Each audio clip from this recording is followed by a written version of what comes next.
ઝારખંડમાં રાજ્યસભા ચૂંટણીનું મતદાન પૂર્ણ થયું છે। રાજ્યસભાની 2 બેઠક માટે થયું છે મતદાન। પરિમલ નથવાણી સહિત 3 ઉમેદવાર મેદાને છે અને તમામ 81 ધારાસભ્યોએ મતદાન કર્યું। પરિમલ નથવાણીને એનડીએનું સમર્થન છે અને સતત ચોથી વખત રાજ્યસભા લડી રહ્યા છે। તો 2008માં ઝારખંડથી રાજ્યસભાના સભ્ય તરીકે શરૂ કરી હતી સફર। વિધાનસભા પહોંચતા જ પરિમલ નથવાણીએ મીડિયા સાથે વાતચીત કરી। પરિમલ નથવાણીએ પોતાની જીતનો વિશ્વાસ પણ વ્યક્ત કર્યો। એનડીએના તમામ 24 ધારાસભ્યો વિધાનસભામાં પહોંચી ગયા છે।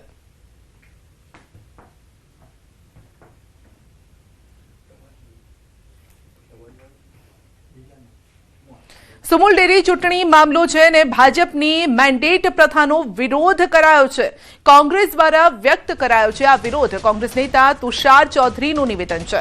સુમુલમાં ભ્રષ્ટાચાર કરવા મેન્ડેટ પ્રથા ચાલુ કર્યાનો આરોપ લગાવ્યો।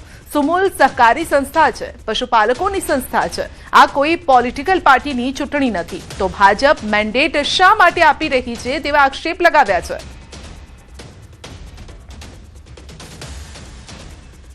एक सहकारी संस्था है અને તાપીને સુરત જિલ્લાના પશુપાલકો દ્વારા અથાગ પરિશ્રમ કરીને જે દૂધ સુમુલ ડેરીને પહોંચાડવામાં આવે છે એના થકી આ સંસ્થા ચાલે છે। ક્યારે આપવામાં આવે કે મેન્ડેટ કોઈ રાજકીય ચૂંટણી હોય, નગરપાલિકા હોય, મહાનગરપાલિકા હોય, તાલુકા પંચાયત હોય, જિલ્લા પંચાયત હોય, વિધાનસભા હોય કે લોકસભા હોય, તો એમાં તમે મેન્ડેટ આપો તો સમજી શકાય, કારણ કે એ પાર્ટીના સિમ્બોલ પર ચૂંટણી લડાતી હોય છે। પણ આ સુમુલ ડેરીની ચૂંટણી તો કોઈ પાર્ટીના સિમ્બોલ પર લડાતી નથી, કારણ કે હાલમાં એ ડિરેક્ટરની ચૂંટણી લડવા માટે મેન્ડેટ આપશે, પછી એના પછી પ્રમુખ ઉપપ્રમુખની બનવા માટે પણ મેન્ડેટ આપશે ને એ રીતે સીધો ભ્રષ્ટાચાર કરવા માટે, સેન્ટ્રલાઇઝેશન ઓફ કરપ્શન કરવા માટે આ મેન્ડેટ પ્રથા આ ભારતીય જનતા પાર્ટી અમલમાં લાવી છે।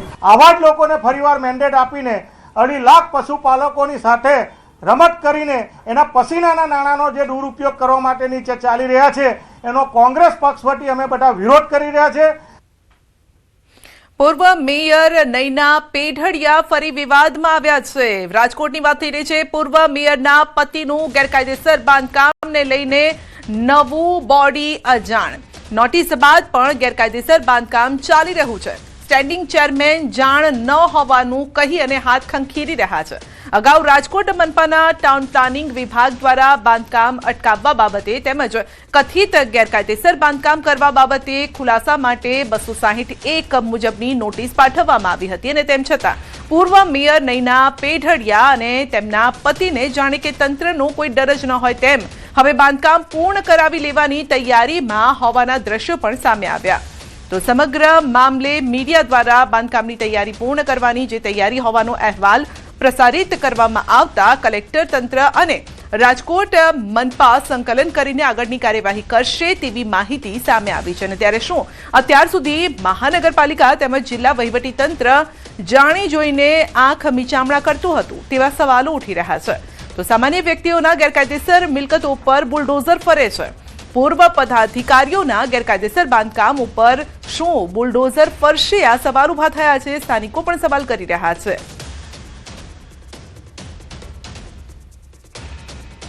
હિંગળાજનગર વાળું પણ અમે એની ડિટેલ મગાવી છે। હાલ પૂરતું એ પણ ઉભું રાખવાની વાત છે।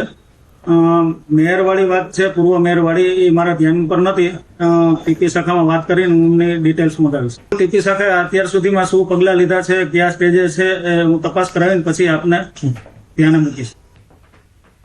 સુરતના વરાછા એ ઝોન ખાતે લોકોની લાંબી કતારો જોવા મળી છે। જન્મ મરણના દાખલામાં સુધારા, નવા દાખલા કઢાવવા સહિતની કામગીરી માટે લોકોની ભીડ જામી છે। શાળામાં પ્રવેશ માટે આખા નામવાળા જન્મ દાખલાની ફરજિયાત જરૂરિયાતના કારણે વાલીઓનો પાલિકા કચેરીમાં ભારે ધસારો છે। તો અનેક લોકો છેલ્લા 3 દિવસથી ધરમના ધક્કા ખાઈ રહ્યા છે અને તેવા આક્ષેપ પણ લગાવી રહ્યા છે। સવારે 10:30 વાગ્યાથી બપોરે 2 વાગ્યા સુધી કામગીરી થતી હોવાથી લોકોમાં રોષ છે। નાના બાળકો સાથે આવેલા વાલીઓ પણ કલાકો સુધી કતારમાં ઊભા રહેવા મજબૂર છે।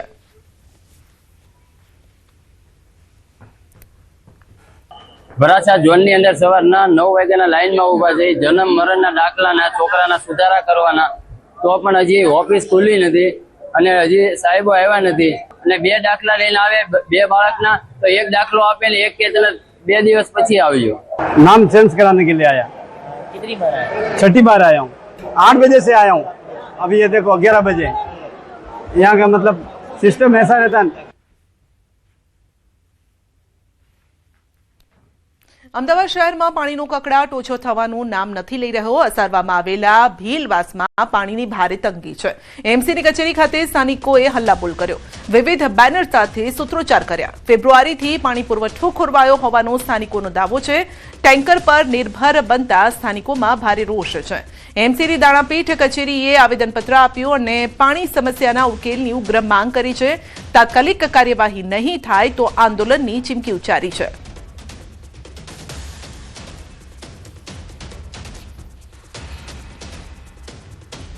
રાજકોટના બેડી અને હડમતિયા ગામ વચ્ચેનો રસ્તો બિસ્માર થતા સ્થાનિકોને મુશ્કેલી નડી રહી છે. અનેકવાર રજૂઆત છતાં કાર્યવાહી ન થતા સ્થાનિકોએ રાજકોટ મોરબી હાઈવે પર ચક્કાજામ કરી વિરોધ નોંધાવ્યો.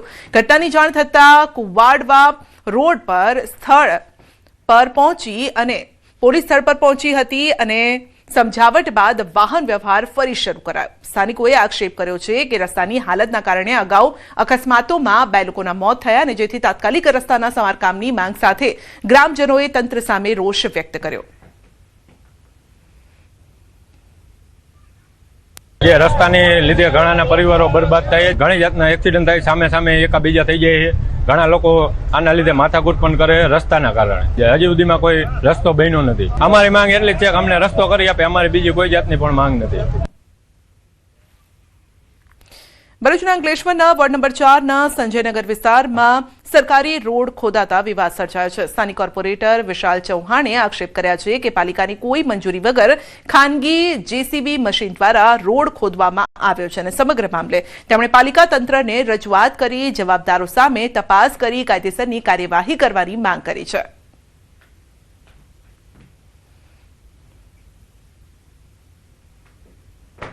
કે આરસીસીના ઉપર જે ડામર ના ટકી શકે એના માટે ખાડા ટેકરા થઈ ગયા હતા કે અહીંના રહીશોને તકલીફ પડે છે. કમ્પ્લેન કરી નગરપાલિકામાં બાંધકામ વિભાગમાં, બરાબર, તો એ લોકોએ જીસીબી મોકલ્યો અને આ સાફ કર્યું છે. પણ આ ખોટા આક્ષેપ લગાવવામાં આવે છે. ને હમણાં જ અમે અહીંયા સ્થળ મુલાકાત કરતા આવ્યા ત્યારે એ જ વ્યક્તિએ અહીંયા ગાડી પોતે એ કહ્યું કે ભાઈ અમારે અહીંયા તકલીફ હોય ને આમ હોય એટલે રોડ ખોદી કાઢ્યો છે ને ખોટી રીતની દલીલો કરે છે. બિલકુલ ખોટી વાત છે. નગરપાલિકાને કોઈ અરજી આપી નથી, કોઈ અરજી મળી નથી. એઝ અ પ્રમુખ તરીકે અહીંના કોઈ સભ્ય કે કોઈ મને હજુ સુધી અરજી કરી નથી.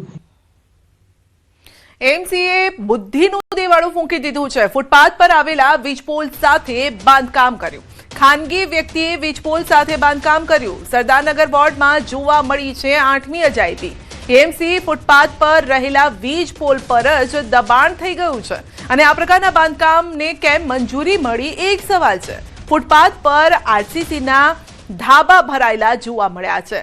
તો એમસી એસ્ટેટ વિભાગ કુંભકર્ણની નિંદ્રામાં હોય તેમ લાગી રહ્યું છે.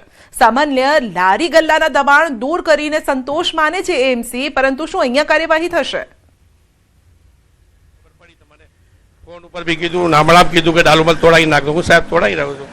જેવી રીતે તમે કહેશો મને તો કહેતો તો પૂરું ધાબો તોડાવી નાખો. એમ નહીં, પણ તમને હું એ પૂછવા માંગુ લાલુભાઈ કે આપની દુકાન છે, આપ કહ્યું મારી દુકાનને હું રિનોવેશન કરી રહ્યો છું. સવાલ એ છે કે ફૂટપાથ છે, ફૂટપાથ ઉપર એએમસી નો વીજ પોલ છે, વીજ પોલ ઉપર આખું બાંધકામ કરી નાખો, એમાં સીસીટીવી પણ લગાડી દો. સાહેબ હમણાં ધાબો જ ચડાવી છે. મેં કોઈ 2 માળ 3 માળ નહીં લીધા.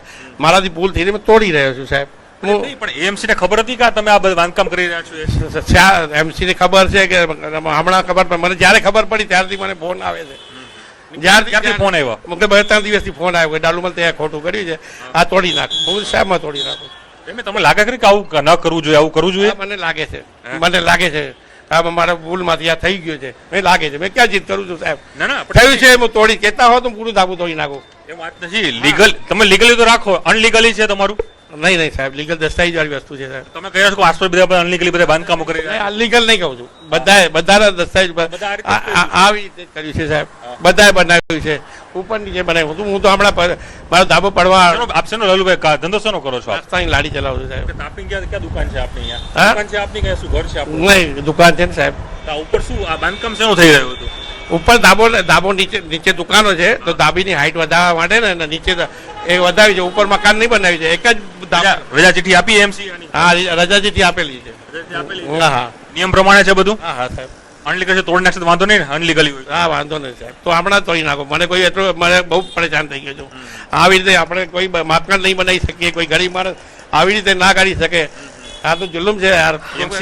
અહીંયા નિયમ બનાવવું જોઈએ. IMC વાળા રજાચીઠી ફાળવી જોઈએ, યા દંડ લેવું જોઈએ અને આટલામાં આટલો કરવો. રજાચીઠી આપી છે આપને એમ કહો? હા, રજાચીઠી આપેલી છે. રજાચીઠી આપેલી છે તો આટલી આ બાંધકામ રજાચીઠી નહીં આપી હોય? હા સાહેબ, સબણ કામ કરું છું હું. બે માળ ન લીધા. એ પતરા ધાબો ઉતારીએ ને પતરા ઉતારીએ ને ઉપર મેં સબણ કામ કર્યું. આગળ પતરા લાગેલા હતા સાહેબ. હું ફરી લવ ઉભા રહેજો. હું ફરી આપણે દ્રશ્યો બતાવવાનો પ્રયાસ કરી જોઈ શકો છો. AMC ની આ ફૂટપાથ છે. આ ફૂટપાથ છે. ફૂટપાથની અંદર AMC નો થાંભલો છે. AMC નો થાંભલો છે. AMC નો આ વીજ પોલ છે અને એમાં જ આખે આ ધાબુ છે. જાણ થતા જ અત્યારે તોડવાની કામગીરી કરી રહ્યા છે. પરંતુ બની ગયું તો આપણા માણસોએ કામ કરી નાખી આખી. હા, આપણા માણસો દ્વારા બનાવી નાખવામાં આવ્યું. હા આવ્યો તો સાહેબ ભૂલ કરી નાખી છે. તો મારે ભોગવવું છે. મેં તોડાઈ રહ્યો છું. આ ગુનો કહેવાય, ખ્યાલ છે આપને?